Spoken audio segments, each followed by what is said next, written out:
All right, everyone, welcome to another edition of the Good Life Small Business Podcast. I'm your host, Brian Blakely, and I'm excited today to be joined by Seth Maschmeier, who is the owner of Gambinos Pizza here in Kearney. So, Seth, thanks for joining us. My pleasure.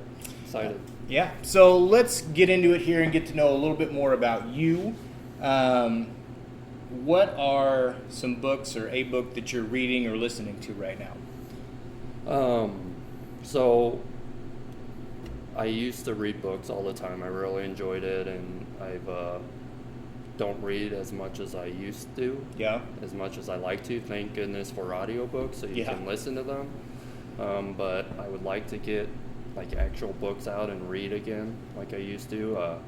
But with this podcast, thinking back, some of the books that I did read just in preparation of opening our business and figuring out how we want to lead and how we want to manage and do that sort of stuff. So some of those books were Bet on Talent by Deanne Turner, who used to work with Chick-fil-A. Okay. And then Covert Cows by Steve Robinson, who also worked for Chick-fil-A, and that one's more marketing. Bet on Talent is finding good people to work for you and how to lead them and train them and create expectations in them on how to serve customers, I guess. And then Extreme Ownership by Jocko Willink and Leif Babin. Great book. That was a book that I was recommended to when I was working with Grotchek still, and they all love that book. Yeah. They work hard, obviously, and so just trying to clean a little bit from that book and implement it in our business here as well. Yeah. It's easy to read those books and learn from them, and it's much more difficult to implement it, and that's something that I'm still trying to figure out on how to do well, and if at all, So, absolutely. Yeah. Those first two books that you mentioned, obviously they come from, people that were involved with Chick-fil-A, but are they just did they kind of lean towards someone that's maybe going to be starting or opening a restaurant, or is it pretty broad based as far as anybody in any small business could use the principles? Yeah, it's pretty broad based. I mean, I'm not sure who I heard this from. I'm sure many people have said it, but everyone's a salesman. Yeah. You're always selling something, and so learning how to sell to people, how to serve people, that's the biggest thing and the biggest priority for Karah and I is just serving people well and knowing that they're valued, and that's where you are going to reap your reward and make your money or profit or absolutely, or any of that. So Bet on Talent is more so serving and teaching your staff how to serve well, how to treat customers and be accommodating, even though it may be difficult or may seem like you're getting taken advantage of.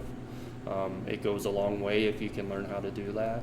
And then Covert Cows is more on marketing and how to appeal to your audiences and your community. Cool. So it covers. It'd be beneficial for anyone who is in the service industry. Awesome. I'll have to look those up. And then Extreme Ownership, I read that one.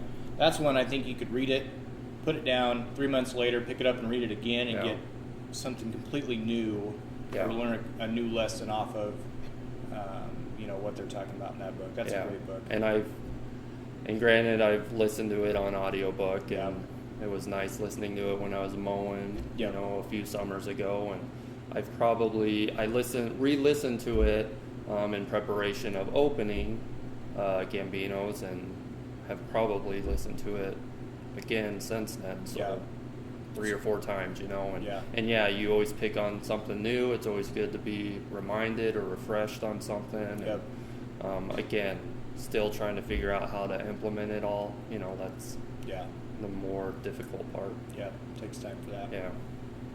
So how about podcasts? Are you listening to one or many podcasts right now? I listen to a lot of podcasts. Yeah. Or I have. I think I was introduced to podcasts in like 2006 when I first came here. And so a lot of the podcasts I listen to, though, are more along the lines of theology and Christian doctrine and just learning, you know, from pastors or theologians. And I know that doesn't really have anything to do with Gambinos Pizza per se, but that's something that's important to me and my wife, and still want to make sure that I'm grounded with that and still growing in that area. So a lot of that is what I listen to for podcasts. The main one that I listen to every day is The Briefing by Albert Mohler. And that is just going over news of the day with the Christian perspective or worldview. So that's one that I will listen to every day, and I just like listening to him. I respect him a lot. And then another one that I listen to pretty regularly right now is The Way I Heard It by Mike Rowe, who did Dirty Jobs. These podcasts aren't so much about business or growing anything. It's more so just him telling a story and sort of leading you on in one direction throughout the podcast, and then sort of switching it on you and just sort of surprising you with where the story went. And he's very creative at what he does and very good at it. So I'll have to listen to that one. I like Mike Rowe. Yeah, that's one that's just sort of more entertaining, easy listening, and just sort of not too focused. Sometimes you just need a break. Yeah. Like when it comes to like as a small business owner, you're thinking about your business all the time, and sometimes you just need a break. Like I don't want to think about. I want to think about something else. I want to give my mind a break for 30 minutes and think about something else. So. Yeah. So his podcast, it was only like 5 to 7 minutes, so it was a real short one. Yeah. And but he crammed a lot in there, and it was very good. But now I believe he wrote a book with all of these, The Way I Heard It podcasts. Oh, okay. And so now he's going back through each podcast, but expanding on it and discussing it even more and going more in depth with the stories and other stories that relate to it. Sure. Yeah. So Cool. it's a good one. Yeah. Very cool. All right. So we know a little bit more about you. Why don't you take us back, and you can go as far back as you want, but just kind of walk us through your journey to becoming a small business owner with Gambinos. And like I said, just take us through a vision to reality about kind of when this started for you, and take us up to today. So I have always sort of had an entrepreneurial spirit, know that I've always wanted to just be on my own or work, do my own thing. And I believe I get that from my dad, who he was in corporate America, growing up. However, eventually he went out on his own, and he knew that that's what he always wanted to do as well. So he's owned a couple businesses now and has been running them successfully. And so I think just seeing that made me want to sort of replicate it, and it was instilled in me at a younger age. And then the owner of Gambinos is actually good friends with my dad, and a good family friend their family's a good friend of our family. And so I've known Kevin for years, and he has the same mindset, just an entrepreneur. He worked his way up through Gambinos and now owns it, and just seeing that, I knew, I want to do something like that. So granted, back then, before I even worked at Gambinos Pizza, I started in Fremont in high school. I was 15 or 16. I don't remember how old I was when I started. But started working there and worked there for a couple of years, and then went off to college. And in the back of my mind, I always thought, well, I could do Gambino someday if I decide I don't want to do anything else. Sure. When I went to school, I thought, well, maybe I'll do architecture. I was interested in that, and then teaching is sort of what I landed on. Okay. Elementary school teaching, and then I wanted to coach high school sports, football and track probably. But then in college, I guess in high school, I did what I needed to get by. Yeah. I wasn't a straight A student at all. Hardly ever studied. I just, winged it. Right. And straight C student, just getting through it and doing what I needed to pass. And so when I got to college and realized, you need to study, that was a little difficult adjustment for me. Sure. Figuring that out. So I jumped around a bit. I took my time, took semesters off, just wasn't sure what I was going to do. Sure. But then I got a job with Stryker at the hospital, and was a great job, good pay, good benefits. Did that for 7 years. Okay. Enjoyed the people at the hospital, working with them, but it just wasn't very fulfilling for me. I needed something more exciting and more challenging, and Sure. something to do. And so I ended up going to Grotcheks, and enjoyed that. I've always enjoyed working outside, working on our lawn and our landscaping, and so it was a good fit there. They're very hard workers, and so I learned a lot from that. Just really sort of Stryker, may sound bad, but I wasn't challenged to work as hard. Sure. Just because of the nature of the job, I guess. Yep. Whereas Grotchek, you work hard and you go nonstop, sun up to sundown, and just sort of realizing that again and learning that again was good. Yep. So getting instilled with that hard work, and then I ended up having an accident there where I busted up my fingers pretty good, and fortunate I didn't lose them in a mowing accident. Okay. And so Karah and I had already been discussing the possibility of opening Gambinos then. Okay. But when that happened, that was sort of like, okay, we're going to do this. Right. I don't want to deal with the risk anymore.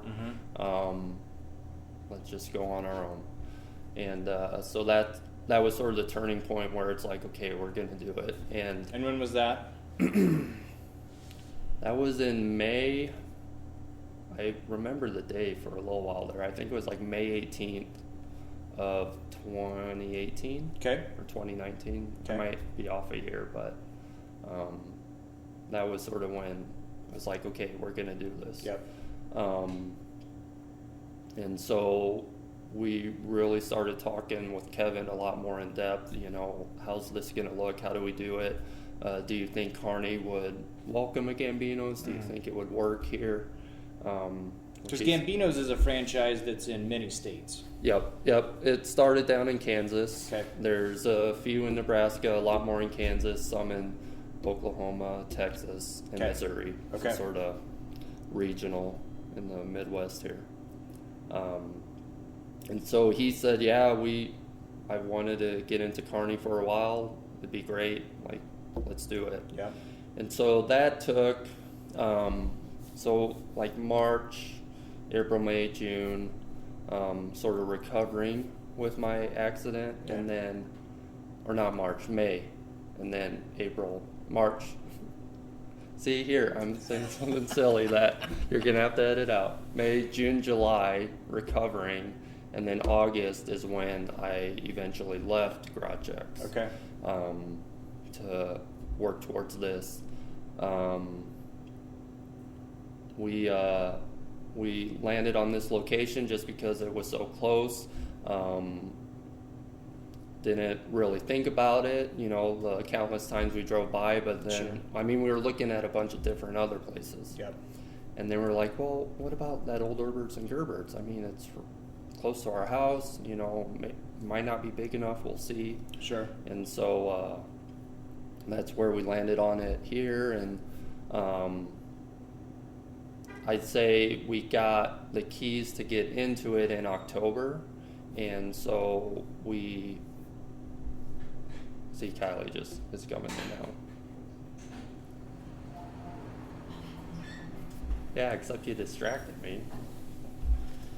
Sorry. No problem. We're messing it up. So you're in October? In October, we got in here, and then October, November, December, we were renovating it, and that was primarily me and my father-in-law, Sig. We pretty much did everything here. Okay. The build out, except the electrical and plumbing, the heavy duty stuff. Sure. And then we opened in January, the 17th of January. Got it. Yeah. And had a baby like 3 weeks before you opened? Yeah, we had a baby. We had Atlee on December 23rd. Yeah. So right in the thick of it, getting it sorta to where we're almost finished, and yeah, it was just crazy. I forget about that. And I know a little bit about that story because you actually wanted to open in December. Yeah. Right? Yeah. But it just, and I think that's kind of one of the things probably you learned being a small business owner is sometimes things don't always work out. Yeah. We wanted to open in August when school started and be a part of Blue and Gold Days, and yeah, that didn't happen. Yeah. Not even close, but yeah. Cool. Yeah. Very good. So what's your favorite part now that you're a little bit over a year? What's your favorite part about being a small business owner? I think what I appreciate and enjoy the most is that we're in control of, how successful we are for the most part. Right. Granted, we're dealing with a pandemic, which is sort of, we weren't really accounting for that. Yeah. But for the most part, you're going to reap what you sow, and how hard you work at it, is what you're going to benefit from it. And there are still things that are out of your control that will influence that. But yeah, just knowing that the kind of marketing we put out, the interaction we have with customers, the interaction we have on social media or other media, or however we promote ourselves, like that's what's going to determine whether we have sales or not. Sure. And stay open. Yeah. So yeah, and previous employers, and I think anyone can relate to this. Some employers, reward you for hard work and recognize that, and some employers may not recognize that. Right. Or you think they should, and they don't. And so you may become lax or whatever, and may not work as hard if it's not going to result in anything. Right. And so just knowing that we're in control of that again, that goes a long way. You talked a little bit ago about, I think it was with Stryker, you just weren't fulfilled as far as the job. Does this, being a small business owner, kind of give you the fulfillment that maybe you were looking for, do you think? Yeah, because I guess what I was looking for there was a challenge. Yeah. And as silly as it sounds, just something to keep active and keep going, you know. It was easy to go and set up a case and just wait for it to be done. Yeah. And just sit and wait. A whole lot of hurry up and wait is what it was. And I know there were things that I probably could have done to have made it more challenging or done more work there, and worked into a sales position or something. But eventually, while I was there, I just learned the medical field probably isn't for me. Sure. And doing sales in that area probably wasn't for me. So I didn't want to, really pursue that any more than I needed to. Yeah. And the reason I bring that up is because I think that if you're doing something, even if you're making a lot of money, if you don't feel passionate about it or you're not fulfilled, there's a part of it that's just like, why am I doing this? And like, money's great, and you have to have money, but there's something more to what you do. I mean, starting your own business, if you had money saved up, there's a chance that you're going to burn through that. But if you've got a passion for it and you look forward to going into work every day, sometimes that's even better. Mm-hmm. So that's why I brought that up. Yeah, and Gambinos definitely gives us that challenge and gives me that drive. I guess maybe the drive wasn't there. Previously, so yeah. Cool. Yeah. Like I said, pay was good, benefits were great. Sometimes Karah and I are like, why did we leave that? Right. Yeah.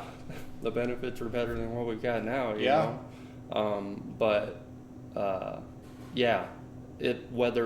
It needs to be fulfilling in one way or another. And you can fulfill one aspect of your life, but if it's not fulfilling the more important aspects, then you're just going to be unhappy and disappointed. So is this opening this restaurant, being a small business owner, having employees, is it what you thought it would be?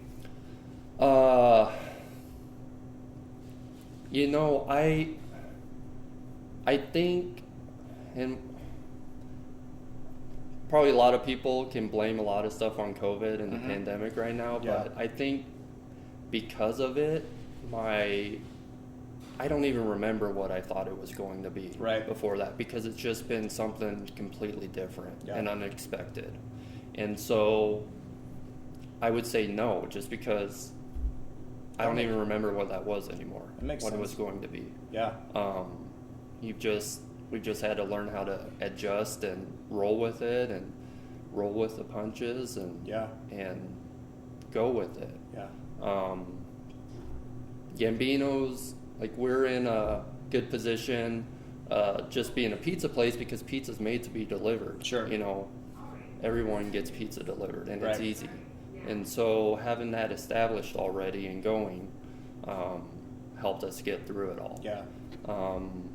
Had we been somewhere else or some other restaurant that doesn't necessarily do delivery from the get-go, I can see why it's more difficult for them. More of a struggle. And why third-party delivery services are a great benefit, and helpful for them. So let's talk about the pandemic a little bit. You mentioned it a little bit, pizza's made to be delivered. And I know there were some businesses that kind of had to change things on the fly, where if they hadn't already been doing food delivery, they kind of needed to do something to keep the doors open. But you are essentially a new business that was about just 2 months into, being open. And the pandemic hits. Talk about kind of how you had to adjust on the fly, and if there was anything that you guys implemented or changed within your business that you maybe weren't planning on doing that early or even at all, that have that's benefited you, and that probably something that you'll carry forward going on. We started off rockstar, the first 2 months, better than expected. And Kevin sort of talked about that. Just in general, you'll start off real strong, and he called it the honeymoon stage. You'll make more money than you know what to do with it, which was like, this is awesome, this is great. More than that, it was just nice having this full of people, and the excitement and the energy that came around with it. That was great. And then the pandemic hit in late February or March, and we just kept going. We stayed open the whole time. I had a lot of questions for Kevin. He was doing his best, because he hasn't dealt with this either. No one has. But just trying to think about what can we do to put people's minds at ease and make them still trust in, this industry and this business, and trust that it's safe and healthy still. So when we just, what are the government guidelines? What's society gonna require of it? and we just sort of rolled with that. Okay, this is the expectation. This is what they think is going to keep people healthy and safe. Mm-hmm. Okay, we're going to do that. So how can we do that and still be accommodating and still be useful to our customers? Right. One thing that we have is a buffet. Yep. And that was great. You know, we were always packed here with buffet over lunch. That was a great opportunity for people to just try a lot of our pizzas and sort of get familiar with it. And then when the pandemic did hit, you know, buffets were one of the first things that we need to get rid of. Yep. Because, you know, multiple people touching, close proximity, all of that. So we were sort of counting on the buffet to sort of being a staple, and now we can't have it at all. Yep. And we didn't have it for a few months, but so we decided, okay, what kind of deal can we do to sort of give people a mini buffet or something that is a comparable price, easy, quick to get over the lunch, you know, time. And so that's one of the things we had to do to adjust. So like a mini pizza, a pop, and a salad, you know, we were preparing those ahead of time to make it quick and easy for people. Something else we had to do to sort of adjust is just really focus on our cleaning practices and sanitation. You know, every restaurant strives for that, and every restaurant has that established. Sure. But COVID really forced you to maybe even go deeper with that and a little more stricter. So that's probably the biggest thing that I can think of that we had to do to adjust and make a little change, I guess. And you and I had a conversation kind of when the pandemic was, I don't know if you'll remember this, but it was, you know, we were into the pandemic maybe a month or so, and I kind of asked you how it, you know, how it was affecting your business, and you said that in one aspect it gave you a chance to kind of take a step back, because in the honeymoon phase, those first couple months, people being in here all the time, going crazy, like you're kind of drinking from the fire hose and figuring things out. But the pandemic kind of gave you a chance to take a step back, and your employees as well, kind of figure things out a little bit, like you said, with cleaning processes and things like that. But just to give yourself a little bit more of a breather where you can kind of figure out the internal side of the business and make things better without, you know, heavy traffic and things like that coming in. So yeah, that did help. Obviously, when sales are at a certain level and then they're not even close to that anymore, that's going to be scary. Right. However, having the sales, you know, drop back a little bit, and like you said, maybe not all the craziness, it settles down a little bit, it's more manageable. Yeah, you can sort of see, okay, this level of sales where we were at, where it was packed all the time and crazy, we would love to have that all the time. But were we doing a good job during that time? You know, how many times did people have to wait on orders, and how many people did we lose because of that, just because we weren't quite prepared? We were still learning. And like I said, we started off better than expected. So slowing down and seeing, okay, we want to achieve those sales again, but we want to make sure people are taken care of. And so, yeah, stepping back, that allows us to, you know, see when rushes are coming, see when sales are coming, and or where people are going to be waiting, and, you know, stuff like that, and just managing that and rolling with it and adjusting to whatever the night brings, you know. So yeah, sort of getting punched in the face allowed us to realize, okay, we can learn from that, we can adjust, and so now we're in the phase where we're trying to build sales back up and get closer to where we were. But now we're better equipped to do that and make sure people are happy and not waiting and getting quality pizza still. So because February of 2021, when we're recording this is probably the most, and I'm using air quotes here, normal that things have been for you since you opened. Yeah.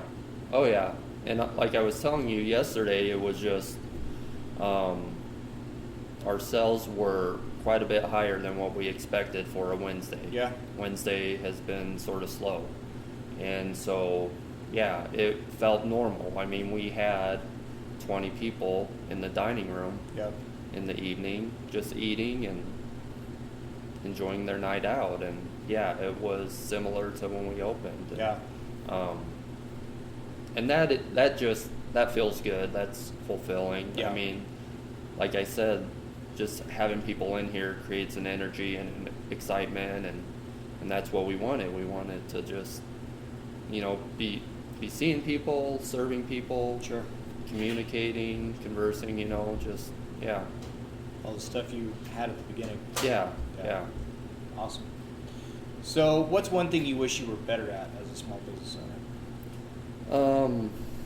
Going back to the books, like I mentioned, it's easy to read about all of that and learn how to do stuff well. It's far more difficult to implement it. Yep.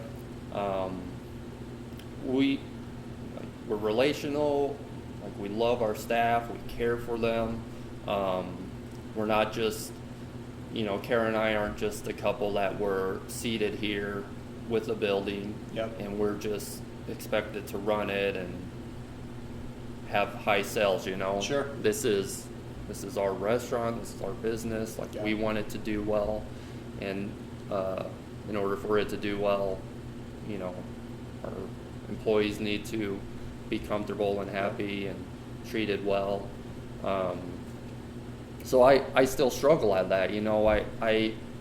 I want to be a nice, caring, boss, owner, but also I need to make money to pay wages, to pay bills, and do all that. So trying to find that balance, I don't want to be a jerk ever or be hard, but sometimes you just, if they aren't quite realizing it, you need to finding ways to motivate. Yeah, find ways to motivate and just instill some sort of understanding in their minds, and even that, just saying that, I feel like a jerk just saying that, but you got to build just a culture. Part of it. Yeah, I mean, you have to build a culture, and that takes time, and getting your processes and procedures down can help eliminate that.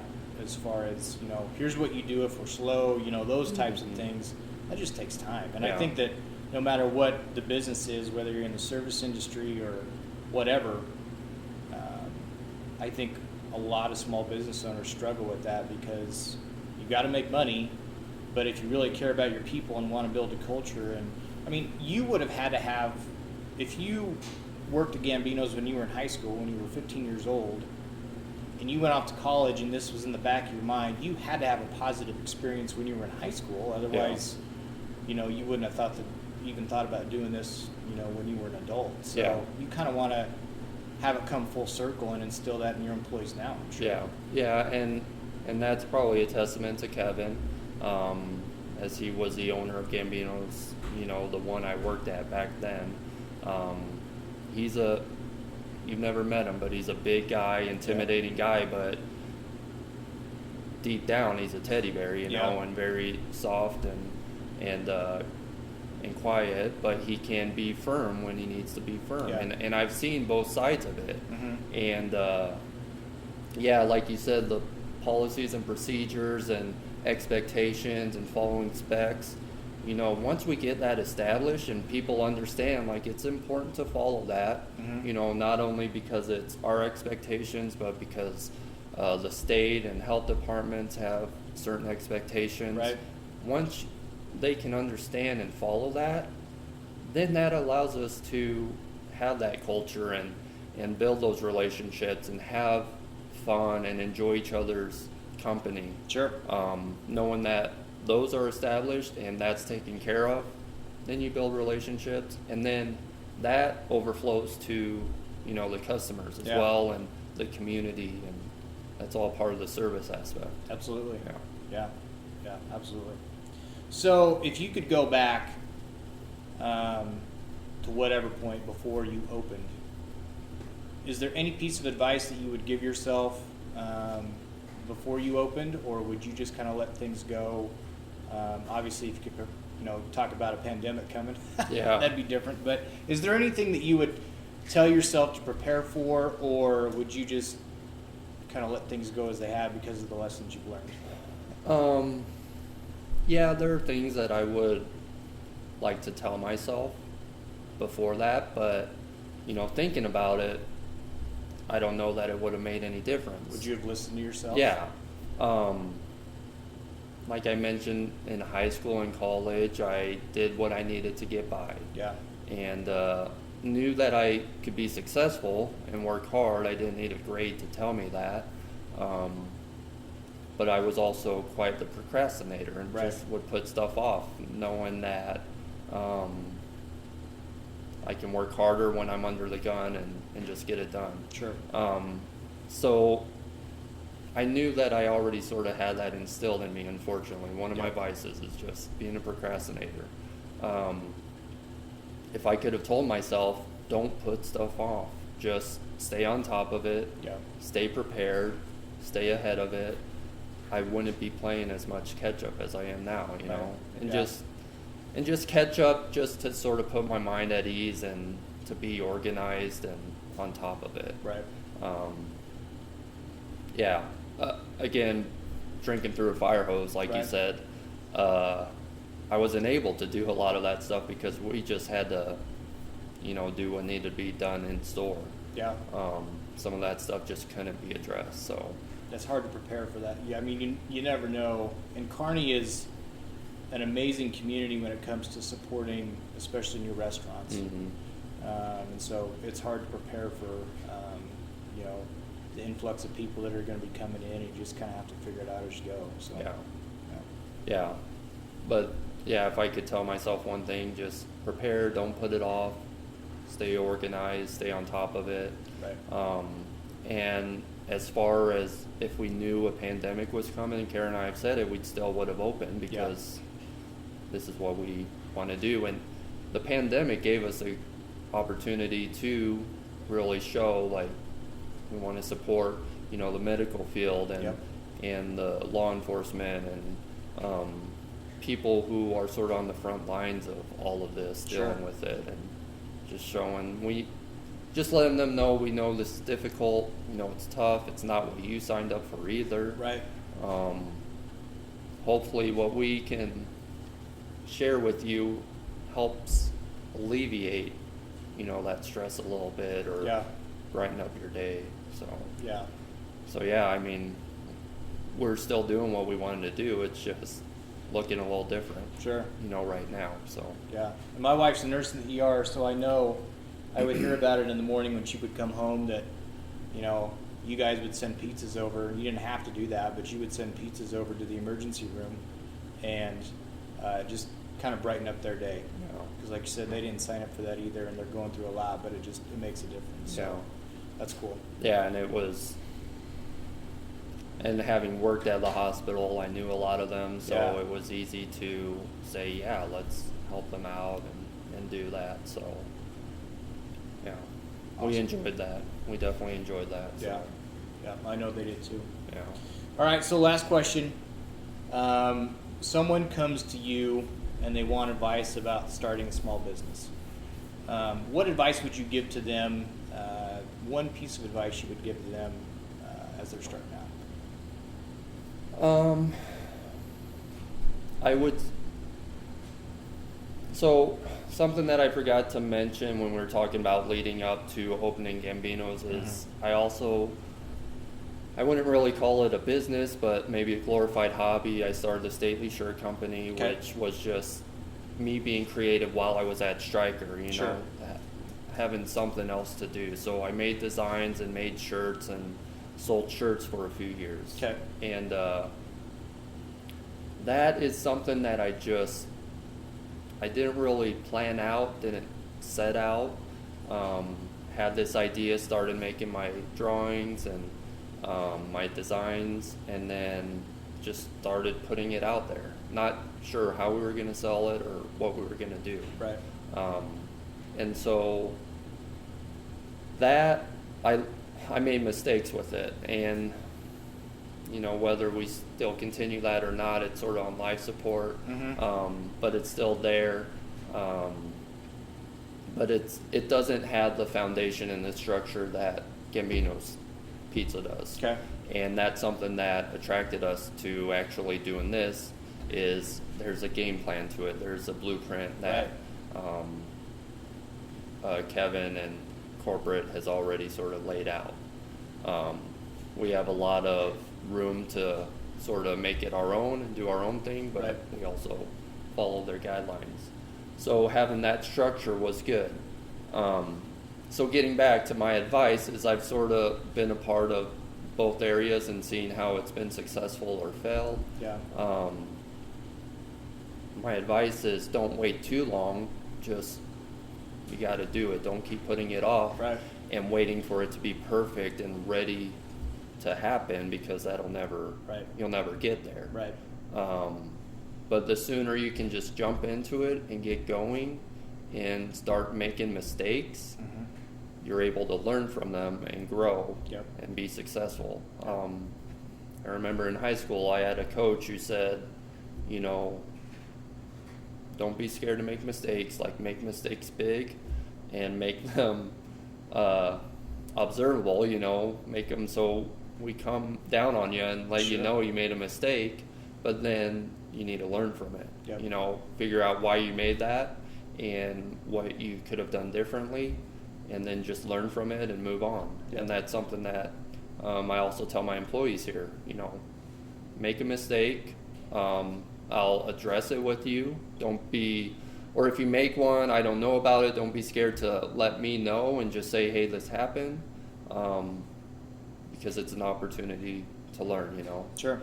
And I guess the sooner you can just start in on a small business or start doing something, to make mistakes, to learn from them, that's where the most growth is going to come from, and you'll figure out how to run something well, I guess.